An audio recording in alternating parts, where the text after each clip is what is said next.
Le petit Jésus, toujours gentil avec tout le monde, toujours compréhensif avec tout le monde, parvient quand même à raconter des histoires bien dures, n'est-ce pas? N'est-ce pas? Le petit Jésus qui n'a jamais aucune mauvaise pensée dans son cœur, qui est toujours gentil, qui écoute tout le monde, qui comprend tout le monde, qui est bon avec tout le monde, raconte une histoire et il la termine en disant « Écorchez-les devant moi ». Voilà le petit Jésus, tout gentil. Quand j'étais à l'école maternelle, il y a très longtemps, la sœur m'apprenait que Jésus était tellement gentil que quand sa maman le conduisait à l'école, il ne lui lâchait jamais la main. Et la sœur nous faisait chanter ça. Et nous, pauvres gosses, on croyait que ce que la sœur racontait, c'est comme ça que ça s'était passé. Je ne vois plus Jésus comme ça aujourd'hui, mais vous avouerez que j'ai quand même un peu grandi. Peut-être pas en sagesse ni en grâce, mais au moins en taille et en épaisseur. Alors, cette page d'évangile est surprenante. Jésus nous fait découvrir qu'il nous a confié à chacun bien des choses. Qu'il nous a confié bien des choses pour actualiser le royaume de Dieu sur la terre.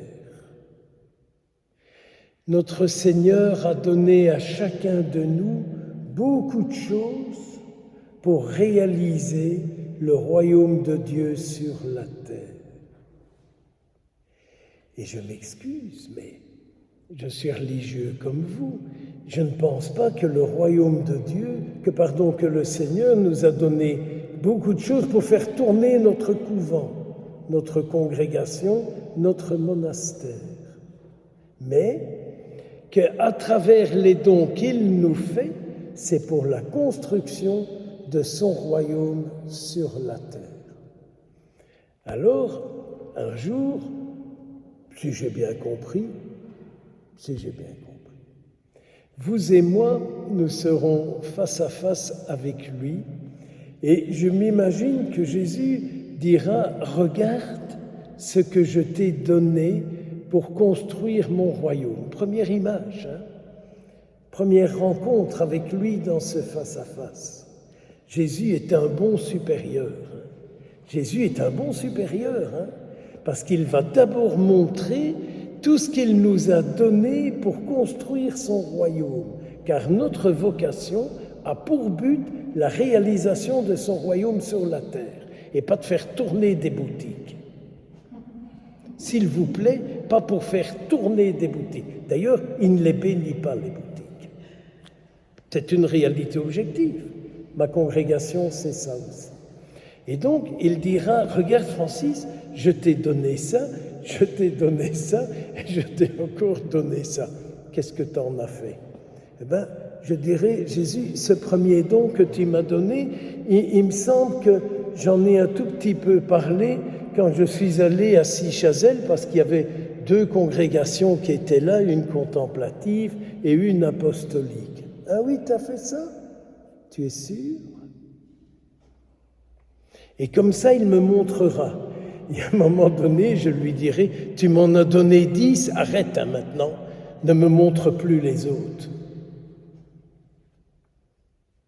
C'est terrible de passer une journée de prière, de méditation, de réflexion en disant « Seigneur, ce que tu m'as dit aujourd'hui dans l'Évangile, je désire que ça s'accomplisse. Je désire voir les dons que tu m'as faits parce que je ne suis pas sûr de bien les connaître. Je ne suis pas sûr de vraiment les utiliser pour la construction de ton royaume. » Alors, je m'imagine qu'il aura de la miséricorde et qu'il dira peut-être « Tu n'as pas rencontré celui ou celle qui t'a permis de prendre le temps nécessaire pour prendre conscience des dons que je t'ai faits. Car c'est vrai que nous avons besoin d'être accompagnés, que nous avons besoin d'être éclairés, qu'il est nécessaire qu'on nous montre nos dons pour la construction du royaume. J'insiste, pour la construction du royaume, pas pour faire entrer de l'argent dans les caisses, n'est-ce pas? Pas pour faire entrer de l'argent dans les caisses et les mettre à la banque, comme il est ici question, et en sortir le moins possible pour perdre le moins possible d'intérêt.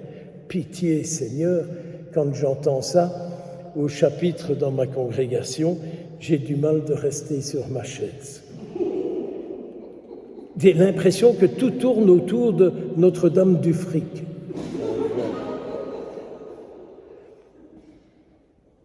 D'ailleurs, il y a une mélodie qui nous fait chanter « Apportez tout de chez vous, chez moi », mais pas l'inverse.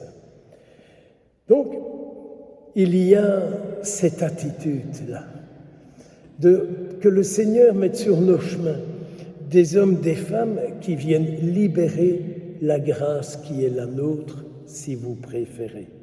Alors, j'aime beaucoup cette parole dans l'Apocalypse d'aujourd'hui, on pourrait en parler longtemps, mais dans l'Apocalypse d'aujourd'hui, il est dit « Ils lancent leur couronne devant le trône de l'agneau ».